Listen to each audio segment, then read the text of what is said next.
Certamente você já viu num filme americano de ação o painel do carro mostrando uma velocidade em milhas por hora.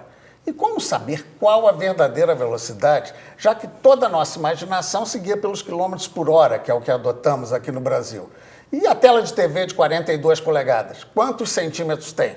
Mais complicado ainda é perceber que os tamanhos de roupas e sapatos não variam apenas de país para país. Pode haver diferenças de um fabricante para outro, aqui mesmo, dentro do Brasil. Por essas e outras, existem cientistas preocupados com normas e padrões unificadores, com regras que possam assegurar a qualidade dos produtos que usamos. Para saber por que as medidas variam de nomes e tamanhos, convidamos pesquisadores que nos ajudarão a entender isso tudo, a razão das diferenças no mundo. E aqui também, claro, será possível unificar as medidas? Vamos apresentá-los. Paulo Coscarelli é engenheiro têxtil com mestrado em sistemas de gestão e diretor substituto de avaliação da conformidade do Instituto Nacional de Metrologia, Qualidade e Tecnologia, o Inmetro. Eugênio Guilherme Tolstói de Simone é engenheiro metalúrgico com mestrado em Ciências em Engenharia Metalúrgica e de Materiais, é atualmente diretor técnico da Associação Brasileira de Normas Técnicas, a ABNT. Flávio Glória Caminada Sabrá, mestre em administração, fazendo doutorado em design, coordena um estudo antropométrico das medidas do corpo dos brasileiros. É gerente de inovação, estudos e pesquisas do Senai CETICET, sigla que denomina o Centro de Tecnologia da Indústria Química e Têxtil do Serviço Nacional de Aprendizagem Industrial. Silvio Francisco dos Santos, engenheiro mecânico e mestre em sistemas de gestão, também cursa o doutorado em Tecnologia de Processos Químicos e Bioquímicos. É coordenador da qualidade da Diretoria de Metrologia Científica e Industrial, lá do Inmetro, e representante brasileiro no Sistema Interamericano de Metrologia, o SIM. E eu vou começar pelo Francisco logo. Afinal de contas, eu cheguei a dar uma estudada e vi que o ser humano começou a medir com seu próprio corpo, pés, polegadas, côvado, que era a medida daqui até aqui, né, que nos egípcios era 50 centímetros, mas nos romanos era 45, uma verdadeira complicação. Quando é que o homem percebeu que tinha que dar um jeito nisso?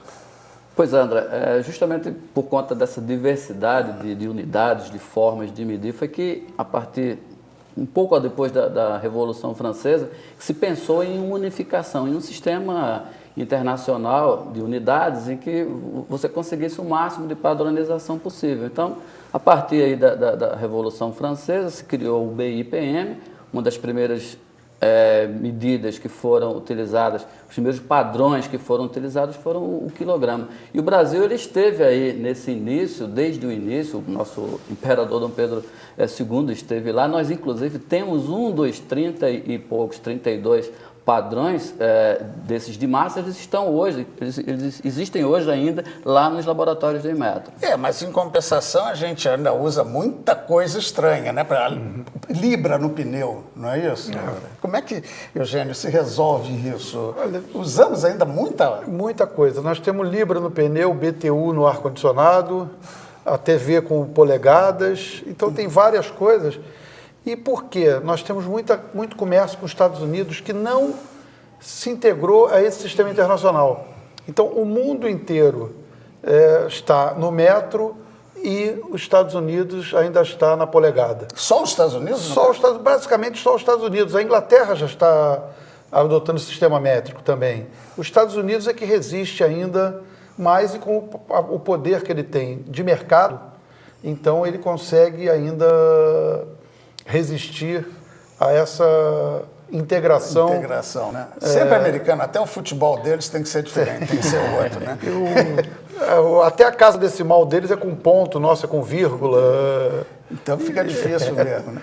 Bem, essa perguntaria aqui para o Coscarelli, essa confusão, principalmente nos Estados Unidos, não causa ainda alguma dificuldade no âmbito do mundo? Como conciliar uma medida quebrada, né? A milha com quilômetro, fazer essas conversões? Essa pergunta é interessante, André, até porque os países percebem a necessidade de uma padronização em termos de sistema de unidades, principalmente quando o mundo começa a promover o comércio internacional.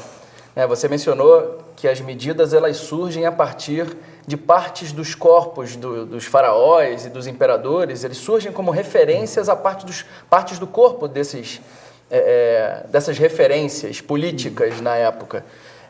Mas até então a civilização se restringia à civilização egípcia, mais tarde a civilização grega, romana.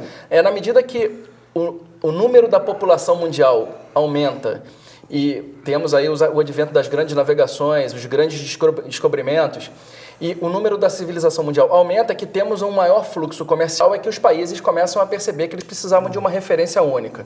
Como o Eugênio mencionou, os Estados Unidos resiste ainda em função do seu poderio econômico.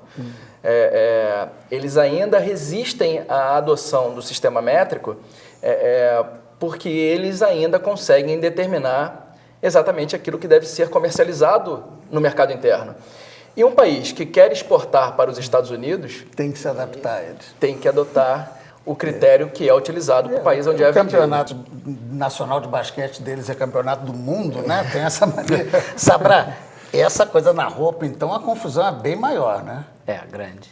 Até porque o tal imperador podia ser grande e o outro pequeno. Né? Pequeno.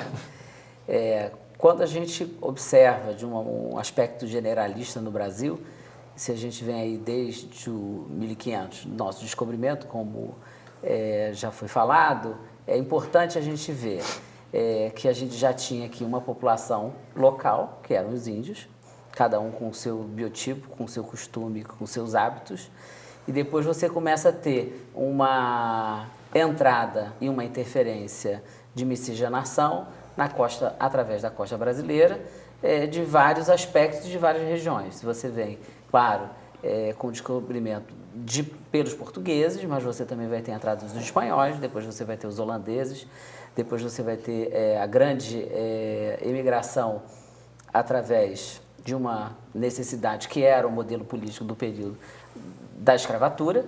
Depois você começa a ter a mistura destes povos entre eles mesmos. Só mais ou menos trazer na mente que seria normalmente o tamanho de um nordestino para um sulista com a influência alemã, mais ou menos isso. Mais ou menos isso. Então você vai ver a conformidade dessas questões e você vai observar, e a gente pode observar isso nitidamente, aqui somos 5 pessoas sentadas aqui, somos de biotipos diferentes, com ascendências diferentes, somos de regiões possivelmente diferentes, morando numa mesma cidade.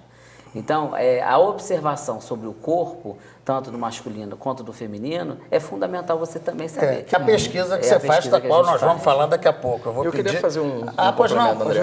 Até você mencionou, André, ainda o uso no cotidiano de medidas como, por exemplo, a libra, quando vamos calibrar um pneu do nosso automóvel, e até mesmo da polegada, quando vamos comprar uma TV. É importante mencionar que existe por trás disso uma questão cultural muito forte ainda. Porque se nós repararmos, o instrumento que nós usamos para calibrar o pneu do nosso automóvel, ele apresenta as medidas em libra, mas ele também apresenta as medidas... Exatamente. A mesma coisa acontece com as TVs.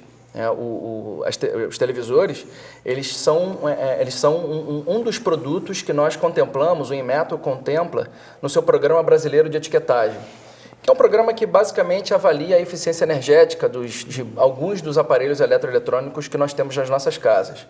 Geladeiras, ar-condicionado, televisores. E a etiqueta que é afixada nos televisores traz a informação da dimensão do televisor em centímetros. As pessoas é que não conseguem se tocar disso. O fato é que existe uma questão cultural que é passada de geração a geração que trata ainda algumas dessas medidas.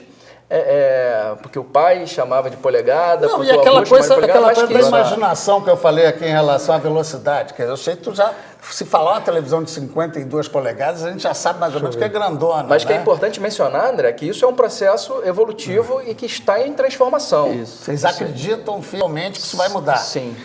Vamos ver, o Silvio e o Eugênio querem falar, vamos lá. É interessante porque, apesar do Inmetro colocar essa medida em centímetros ou milímetros, ela é um múltiplo de polegada.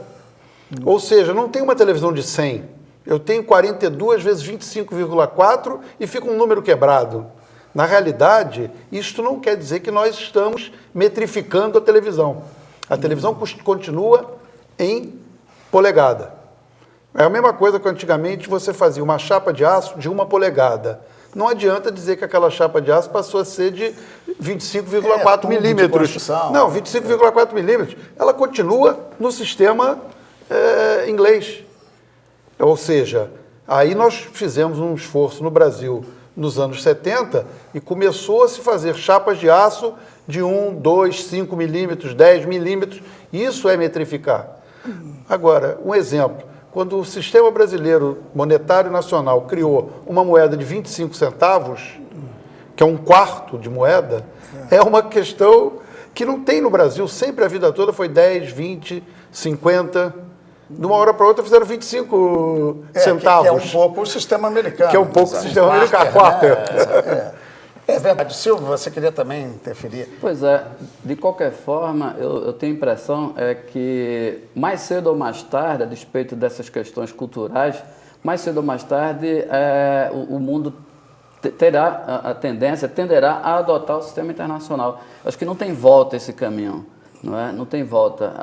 Os Estados Unidos podem estar não caminhando a passos tão largos quanto deveria, mas o Brasil, que no passado adotou já o sistema inglês, hoje tem um grau muito, eu diria, elevado de adoção do sistema internacional. Então, mais cedo ou mais tarde, outros países, os Estados Unidos, por exemplo, eles vão adotar. Agora, eu acho que o importante nesse sistema métrico, né, o uso dele no meio científico, né? Eu acho que a gente tem, em algum momento, que